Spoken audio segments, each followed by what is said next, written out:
परकीय प्रीति को नहीं निमापड़ा कंगारू कोर्ट महिला और तांको पुरुष बंधु को अर्धनग्न अवस्था रास्तार बुलाइबा पड़ा महंगा। वीडियो वायरल पर शिक्षयित्री स्वामी को गिरफ्त कर निमापड़ा पुलिस।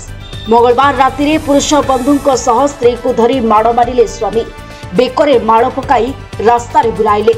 परकीय प्रीति अभियोग पर स्त्री और तांको पुरुष बंधु को धरी थाना को नेले स्वामी। सूचना अनुसार जने शिक्षयित्री निमापड़ा थाना निकट में एक साही भड़ा घरे रोते तांकर स्वामी किछि विवाद थिबारु स्वामी स्त्री एकाठी रोनथिले। महिला जनक शिक्षयित्री होइतिबा बेले पुरुष जनक शिक्षक नेता होइतिबा जणा पड़िछि। स्त्री को परक्रिया प्रीति समय धरिबा बेले स्वामी और तांको सांग माने मिसी दुई जन को अर्ध उलग्न अवस्था बेकरे माड़ पकाई थाना को चलाई नेथिले। थाना अधिकारी ए घटना को नहीं अधिक तदंत प्रक्रिया चलाइथिबा जणा पड़िछि। ब्यूरो रिपोर्ट संस्कार न्यूज ओडिया।